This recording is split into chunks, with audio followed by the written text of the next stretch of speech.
All right, if you're an athlete who wants to play college sports, this is an episode you need to hear. Today's guest is Andre Luciano, a soccer coach and recruiter with one of the most complete resumes in the game. He's played at the junior college levels and the D1 level, but he's also coached at the JUCO and D1 levels, and now he helps place athletes into college programs across the country. So while his roots are in soccer, this conversation is going to apply to any athlete in any sport. So we're going to be talking about what athletes still don't understand about recruiting in this day and age, and what college coaches are actually looking for when they watch you play. So Andre has quite the story himself, and I know he's got plenty of athlete examples. So, this is going to really help you guys get a bigger picture of where we're really at right now. And so, Andre, thanks for hopping on. Hey, appreciate you having me on. Really looking forward to the conversation. Yeah, of course. So first off, I wanna start off with, as a former JUCO and D1 player and coach, and now recruiting advisor, what's the number one thing that athletes still don't understand about college recruiting right now? I think the biggest thing is that the whole structure of the NCAA Division I has changed dramatically with the recent the settlements, the roster cuts, and where things are heading, and how much more difficult the process is than it was in the past with unlimited rosters. And I think there's been a shift lately, and I've seen it online, and I've been thinking about this the last couple of days. But in the past, everybody was so Division I driven, and everybody celebrated the Division I commitments. And what I've really seen, and I think I've been a really big proponent of this, and I think some people now on social media have kind of hopped on this as well, is really being open to as many different options as possible. And then I always say, recruiting in terms of from a student athlete standpoint, it's, what are you open to and what are you willing to accept? And I think that's a really big thing that I speak to anybody that I work with, is that, you've got to be open to things. Otherwise, you're going to end up with very, very limited options. And that's really what happened with me as a student athlete. And so I kind of get that from a student athlete perspective, but also from a coach perspective, because I've heard kids say no because of the level that you're coaching at, or whether it be Division I, Division II, or Division III, or junior college, or NAIA. Okay, so I want to follow up on that. You talk about this thing, you talk about just because you want a school doesn't mean they need you or want you. Like, can you unpack that a little bit to understand again with these opportunities and helping athletes understand, so like keeping your options open in a sense? Yeah, absolutely. So classic conversation I had yesterday with somebody trying to figure out, okay, what is the recruiting process for this specific player? And I said, look, first of all, the school that you're looking at has really high academic standards, and they have maybe 5 positional needs. Maybe it's a goalkeeper, maybe it's a center back, maybe it's 2 strikers. They have a very specific positional need for that graduating year. They might have a list of players on the board, and you might be a goalkeeper, but on that board list, they don't have a need for a goalkeeper. And you're adamant about going to that program, and there isn't a need at that school for a goalkeeper. And so I try to explain that to a student athlete that, really it's about what are the specific needs that a coaching staff has, right? What are the qualities that they're looking for in an individual player, and to see if you are a fit for that. And then the last part is whether they see value in you as a player, right? And to figure out, okay, is there a long-term value to you? Do they have a short-term need that they need to address really quickly? And because of the transfer portal and the way that the transfer portal is being utilized, you are almost you're at a third level now, unless you're like a highly touted prospect coming out of high school, because you're now dealing with the transfer portal. I think is the number one way people are recruiting for immediate needs. Second would be the internationals, because their age and experience. And then the third part will be true high school seniors. And so that, I think, it plays a lot into this, along with, whether or not a coach is looking for a 17-year-old that's coming out of high school that has 0 proven track record collegiately. Are you an immediate fit? And because of the roster cuts for Division I, that window for development, there's less of that at the Division I level than it used to be in the past, when you had open rosters and you could have as many players as possible. And it's hard for a player to accept that, And sometimes that's just the reality of the business side of it, is that there's just not as many open spots as there were in the past. And even though you might be a good player, you're just not a good fit for that program. It's not just about what you are trying to find the right fit, but it's also going to be the most important thing. Is it a right fit for the coaching staff? Don't you also talk about this whole the eligibility things too are changing of like, okay, you have more years in a sense. There's the JUCO is like basically not even counted. So does will that impact? That's not true yet. That's a one off, right? That happened with one player, and so that uh, hasn't been voted on. It hasn't been an approved measure. That was a court injunction that allowed that football player at Vanderbilt to get that extra year. And so the junior college, there's a misconception out there that every kid that goes to junior college now gets 2 extra years. That's not true. That's not a voted on, approved measure by the NCAA at all. And so I think there's a misconception out there that that's the case. It's really not yet. Right. And so I hate to cut you off on that, but I just wanted to make sure to clarify that that's not actually what's going on. That was just for one player. And some players are trying to get an extra year, and the NCAA are voting it down, and the courts are kind of measuring this now, whether or not this is going to go forward or not. Okay. Yeah, I appreciate you clarifying because I do see a lot of content, social media things talking about some of those things. And I'm just like, I mean, me being the nutrition guy, like I sort of understand it from you guys coming on the podcast, but it's like there's so much going on that you're like, all right, what's actually real and what's not. And I'm sure the parents and the athletes are all confused by it too. Yeah, and that's the problem with social media, right? There's a lot of information that's out there, whether it's true or not. A lot of speculation. There is, a lot of people are believing things that are on social media that are actually not really happening yet. And it's a lot to process, and there's so much information. And what I try to do is just get straightforward to the coaches and say, hey, is this happening? And they're like, no, that hasn't been voted on. That's not happening yet. So one thing I want to talk about, because you talk about you were just talking about the needs of a team and where like, okay, maybe they don't need a goalkeeper, or even if we look at other sports, like there's catchers, there's quarterbacks, there's very specific like niche positions where there's not a lot of open spots for those specifics. Sure. But you also talk about like not only being about being in a not only being good at offense but being good at defense, because like in soccer, who knows, you might end up being a defender versus another position. So like as a high school athlete, how important is it to be versatile and be able to play multiple positions when it comes to a college coach recruiting you? Yeah, some of the best players I ever coached that were defenders were actually forwards that I had recruited. And a couple things. Number one, they're usually pretty athletic and they can handle the pace from a transition standpoint. Typically, they were good at going forward and attacking, getting forward in the modern game. You're a little bit more of a need to get forward, but the athleticism component of it was probably the biggest piece. And then I used to tell forwards all the time, like, if you don't score goals and you want to get on the field, we're gonna have to figure out how to get you on the field in another position. There's some kids that are adamant about like, no, I'm just a forward. I'm never gonna do this, and that's my best position. I'm like, okay, well, if you want to play, it's probably not going to happen here. Then you might have to find somewhere else. And then I have some kids that are freshmen that were like, yeah, 100%. Whatever you want to put me on the field, I'm fine with. And they turn out to be like 4-year all conference players in that position because they're just naturally gifted.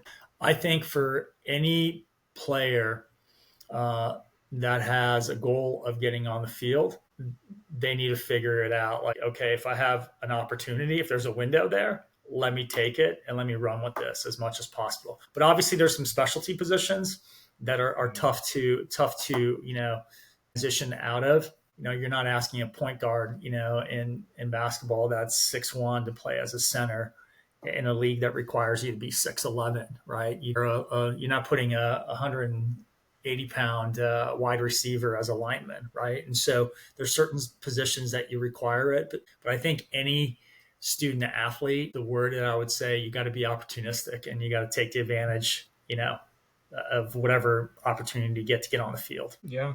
When I see it in a lot of the baseball coaches I talk to, they always talk about like you need to be flexible in terms of wherever you can fill in a hole, whether it be in the outfield, a middle infield, wherever your coach needs you. Because I mean, again, in the youth and high school levels, if you can develop those skills, then it's going to be a lot easier as well for you to get recruited. Plus, you're known as a team player, and that's obviously coaches want that too.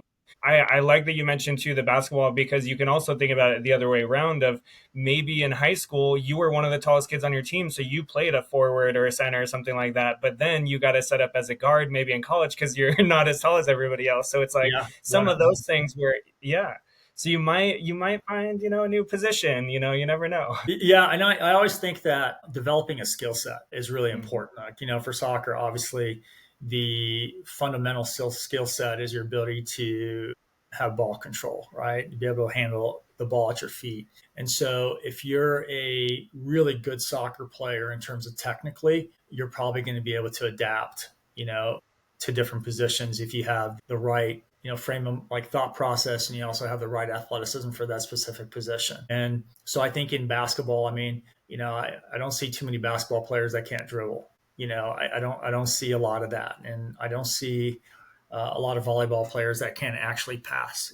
So I mean, obviously you got the libero position that's a little bit more specialized in terms of being able to dig balls out of the back line. But I think that you have to have the fundamental skill set at the next level to be, to be competitive. So another thing I want to tap into, and this goes into your story a bit, is athletes not always hearing what they want to hear and how to like balance that of like recognizing what we're talking about of what this is the day and age that we're in, this is recruiting landscape, but then also the reality of like you can go a lot further than maybe you think or what others think of you. So do you mind just unpacking a little bit of your story as a high school senior and then going into what that translated to into going into college? Yeah. So I graduated in '88. This was a long time ago. And this was, in Las Vegas. At that time, there were 10 high schools here. You had two soccer clubs, east side to west side. And I thought when I graduated, I had won, state championships as a high school player, as a club player. I've done well. I thought my natural transition would be to go to the, local university, which I thought was going to be UNLV, because the previous two goalkeepers at my high school ended up there. They all played for the same club. And I felt like, okay, that could be a natural, trajectory. Well, no one really kind of unpacked it for me and said, hey, you also have to have the academics and you also have to have the budget. You've got to have all these different things. But the one thing was that I was, 6 foot on about 155 pounds. And I was a goalkeeper. I was a quick, wiry goalkeeper, but physically I was not ready to be a Division I player. And so I was told in my recruiting process with different schools that, number one, I wasn't physically a Division I player in my position. Number two, academically, I was a little bit more of a risk. And number three, I probably didn't have the right budget to go to college. And I didn't really have anybody help me with, the process. And back then it was really, really, it was completely different than it is now. But I took a gap year because I didn't know where I was going to go. Instead of going to college, my parents were like, we're not going to pay you to go to college just so you can hang out. You're going to have to earn your own money. So I took a gap year and I played men's league, which allowed me to play against older men on a consistent basis. And then I had a junior college program, a first year junior college program come to me and say, hey, like what I see, a referee recommended I come out and watch you play. We're starting a first year program. Would you be interested? I said no initially because I thought I was much better than junior college. And after much research of the school, which was without internet, knew nothing about it, decided to take a chance and go out there and take a drive and look at the campus. So no field, no uniforms, no history, nothing. And finally I said, sure, I'll take a chance on this. And so went there, a place called Yavapai College, Coach Mike Pantaleone, took a chance on that first year program. We lost one game in 2 years. We won a national title. I was named MVP of the tournament for national goalkeeper of the year, that tournament. And because Indiana University had a need at the time, there was an alumni of Indiana University that was coaching at St. Bonaventure, George Perry, that saw me at the national tournament, connected with the Indiana staff and said, hey, there's a guy here. He's 22 years old. He's won a national championship. He's a winner. He's as a captain of a team. I think he'd be a good fit for us to be a good fit for you guys at IU to fill in for Jurgen Summers for that 2-year gap. And so that's how that happened. So I went from not being recruited, physically not there, academically not at the right place. And that was great because when I went to junior college, I started off with a 4.0. You always start college and school with a 4.0. So I now went from like a 2.74 GPA to a 3.7 GPA. And now I was able to come out of that with basically all of my schooling paid for 3 years, right? And playing for the top program in the country for a Hall of Fame coach. And so that story right there, I think, is the perfect storyline for any kid that wants to play in college but doesn't know how to get there. And sometimes you have to take a chance on something that looks so completely out of the norm, below what you think you are. And you have to have a reality check. And the reality check is, maybe I'm not as good as I think I am, right? In terms of for Division I, maybe I'm not just ready. I'm physically not ready, mentally not ready, emotionally not ready. And let me just go and struggle and suffer a little bit and make the most of the situation and kill it. Well, for me, I'm going to tell you right now, Nick, is that I didn't even know what Indiana University was in terms of soccer. I had zero clue. All I cared about was playing. And I just wanted to play, and I wanted to continue playing as long as I could. And if I could get an education out of that, that would be great. The fact that when Indiana University called my coach, Mike Pantaleone, he came sprinting through the basketball gym during a basketball game. He's like, you got to come over here. I thought I was in trouble. And he's like, Jerry Yeagley's on the phone. And I'm like, who's Jerry Yeagley? I had zero clue. He's like, he wants to talk to you. He's the head coach of Indiana. I'm like, I don't know who that is. And so that's how naive I was about the whole thing. And I think that allowed me just to play because I love playing.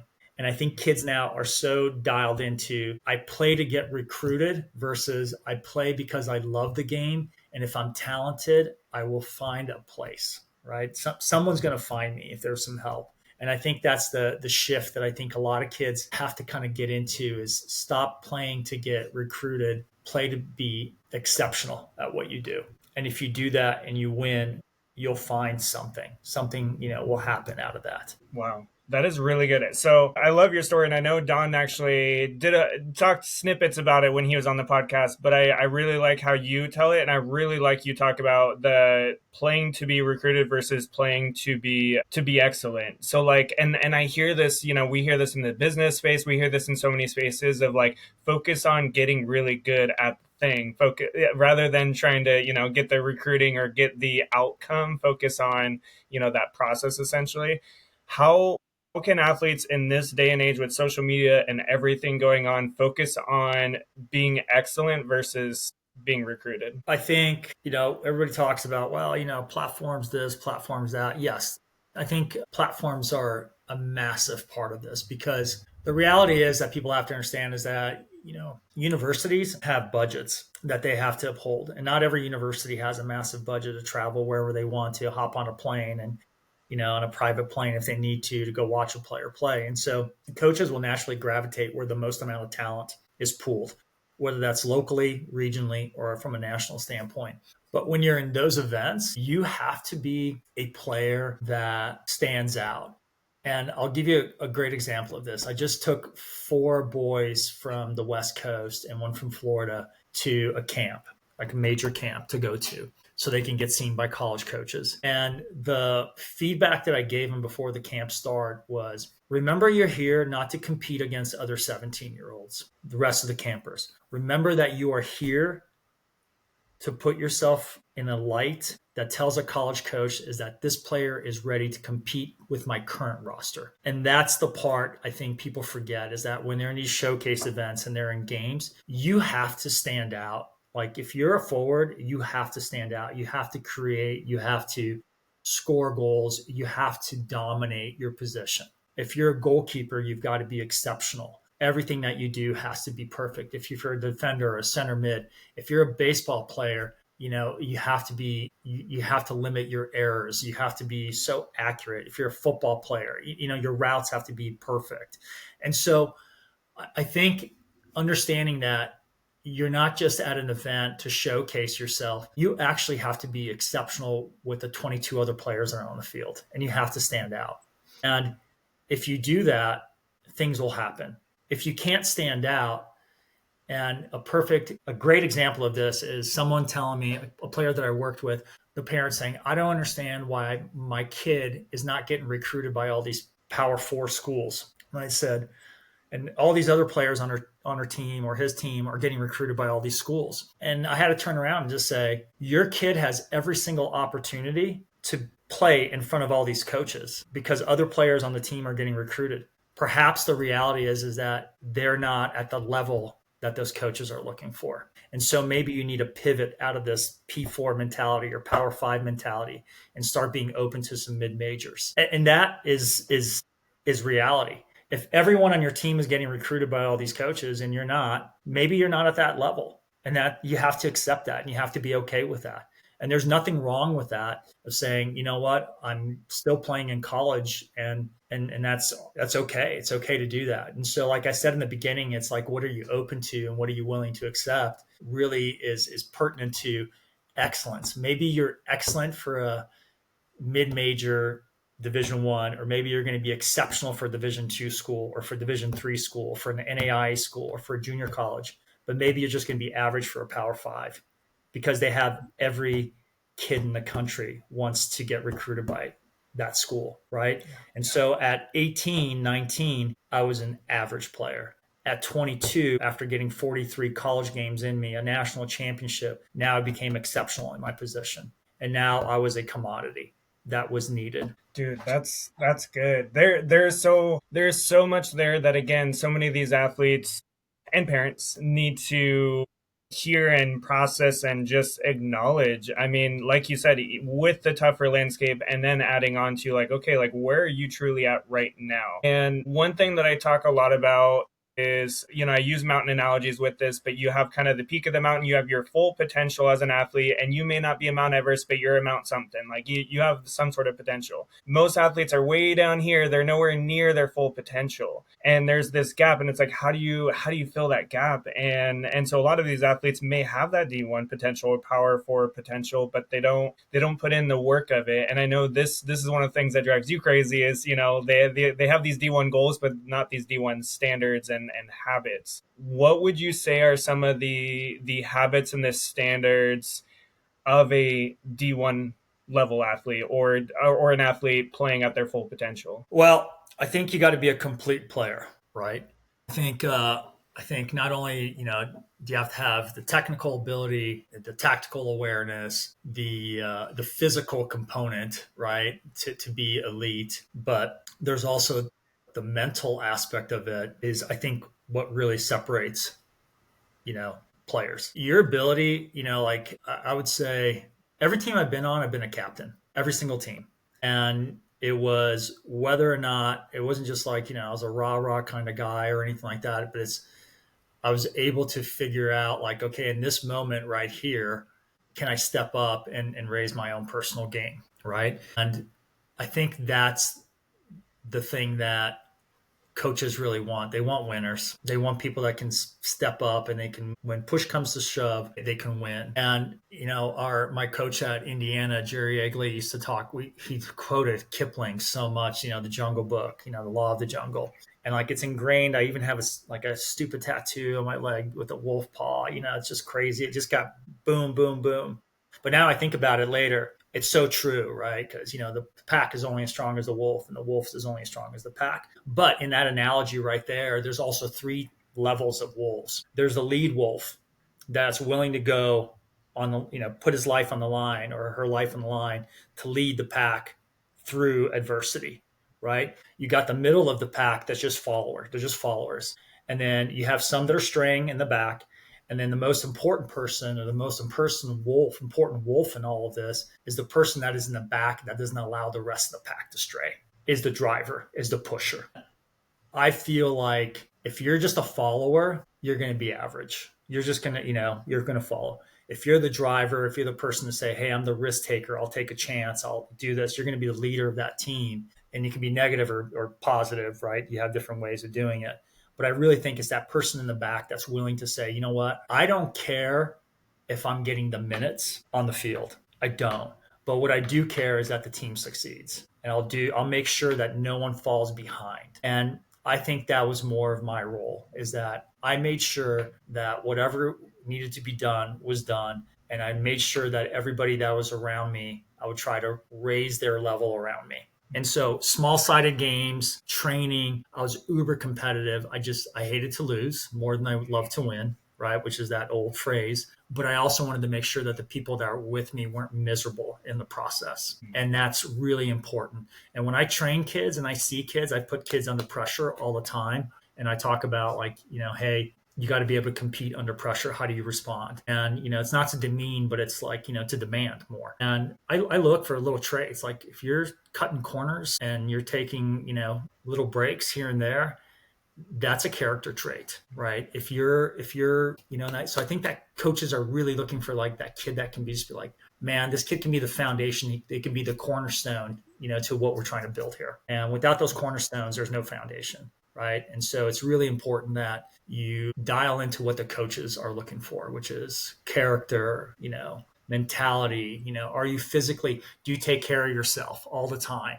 Do you sleep? Do you, like, the best quote I got is like, you can do everything right, but if you don't sleep, that's the cake, right? The cake is the sleep. It's your ability to recover. If you're on your phone until 2 o'clock in the morning, you're playing video games, you're watching film, you don't sleep, you're going to struggle as an athlete. Nutrition, what do you eat? How do you eat? That's the biggest thing that I saw, like, especially with the female players that I used to coach and even younger players on the male side, not getting enough calories, calorie deficit, right, was huge. Hydration, what are you doing on your own time to, like, are you early or are you always on time? Like if you're early, you're mentally engaged in what's going on. So there's so many different levels to it. And I'm sorry I'm rambling, but it's just that there's so much packed into this that after coaching and being gone outside of coaching and collegiately for 6 years, if I could do it all over again, I'm like, these are the little things that I would never compromise on. This is what worked. And these are the type of kids that worked for me as a coach. And that's the other part is, are you and that coach a good match? Yeah, dude, that was not rambling. That was a lot of good stuff. And I hope that the athletes listening really took that to heart, because yeah, there's those intangibles you talk about, like the character and whatnot. And then there's those very tangible, controllable, like, things that you can be doing with the training, the sleep, the nutrition, and I love that you highlight on the soccer players, like a lot of them not eating enough. And it's funny because a lot of them want to even still look a certain way. I mean, I hear that more with football and baseball, but even with soccer players, like I have them who are like, oh, I want to be more leaner. And it's actually when they're under eating, they're less likely to be lean because their body's trying to hold on to all of that. So it's just a side little thing on my nutrition side, but just to kind of, and there's like so much that I still want to unpack. We got to do a second one of these because there's so many different things that I want to hit on. But just to kind of give you the floor as a wrap up is, if you're looking at, you're sitting down with a player who's determined to play D1, over coffee or wherever you guys are at on the field, what would be the 3 things that you would leave them with? If they're adamant about playing Division One, really understand what Division One means in terms of go out, invest in going out to watch games. Like when I would go out to watch games when I was freshman, sophomore, and junior in high school, those were men. And so when somebody said, you're not ready, I understood exactly what they talked about, because my leg looked like this and their legs look like this, right? I got it. I understood. Understanding what the level is. I think that's really important. I think a lot of kids I ask, like, what do you want to play? And they're like, oh, I want to play this. And like, they don't even go watch their local team. I'm like, how can you be how can you legitimately know what you want if you haven't even gone out to look at what that means, right? It's like, it's ridiculous to me, is that you have an idea, you think it looks great, but you don't really know what that means. So understanding what you're getting yourself into, I think that's really important. The second part is understand your why. Why are you doing this? Is there like, I just want to be at the top. I want to be, I want to compete at the very best. And so what does that mean? Because you could be at a Division One mid-major that is always below 500, or a Power 5 that's always in that 500 range, or you can be at a Division I school at a mid-major that's always winning and going to the NCAA tournament. You can play at some Division II schools that would crush Division I schools, right? And then the next question I always ask is you need to do a deep emotional mental check whether or not you can handle not playing. Had I gone to a Division I school and not played my first 2 years, I would have been a disaster. I'd have been a terrible teammate. I know that. I would have been a terrible teammate. I would have been moody. I wouldn't have been fun to be around. And so the fact that I went to a junior college and played as many games as I did, it gave me that opportunity to play, and it changed who I would have been, right? And then when I went to Indiana, when I played at IU, and we had Big Ten championships runs and that, and I got benched like my last 3 games of my senior season because I wasn't performing. But I had a choice because I had already played about 70 games, 71, 72 games. I was already full. I wasn't happy with the fact that I didn't play, but I didn't make it an issue because it was about the team at that point. I knew that, but I already had my fill, right? I'm like, I already had my success as a player. And, we already did to the Final Four the year before. We had won 2 Big Ten championships. So I got it. I'm like, okay, it's about the team and about having success. And so it's never about you, like now my joke now is like, oh, this sounds like a YP instead of an MP. And they're like, what's that? I go, that's a your problem, not a my problem situation. Right. And so the biggest advice I'd give any kid that's going to college or that's currently in college is never walk into a coach's office and say, what can I do to play more? That's a terrible, terrible way to go into a conversation because that becomes a me statement instead of going in there and saying, hey, coach, I'm just wondering, what can I do to help the team get better? And maybe the conversation comes out, well, now that you mention it, we don't think you're performing very well. We might have to sit you. And that's maturity, right? Understanding that. And you have to understand that as a player. Like, what's the level? What's the why behind it? And really check in terms of who you are as a person. Will you accept not playing for the good of the team? Wow. That is a fantastic way to wrap this up. Like, again, athletes, like there's so many of you that are fixated on that D1, and it's like, well, like Andre says, is really look inwards and look at, like, are you actually ready for that, physically, mentally, all the things. And so, definitely one that there's going to be a lot of highlights from this. There's going to be a lot of, I think this is one that athletes should be listening to more than once. But yeah, Andre, I just want to thank you so much for hopping on today and just unpacking so much gold for the athletes out there. Yeah, and if people want to DM me, drop me a DM at LV Hoosier GK. I'm not on Instagram very much, but on X I am.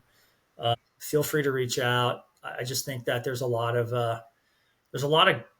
good places out there that people don't even know about, and I think that it's also, I think there's a lot of great opportunities that kids don't even look at or don't even know about. So best of luck to everybody that's out there. Yeah. And for those, check the show notes or the caption down below. You guys will have Andre's links there. Make sure that you're reaching out to him if you have questions, or check out SRUSA, all the things there. So again, Coach, thanks so much for hopping on. And listeners, if this helped you, if you found this useful, like, make sure you share it with your teammates. Make sure you share it with somebody that you want to see play better and overall just like live better, perform better. And so, because if they don't have the tools, they don't know how to do better. So make sure you guys are sharing that. And then, as always, keep striving for greatness.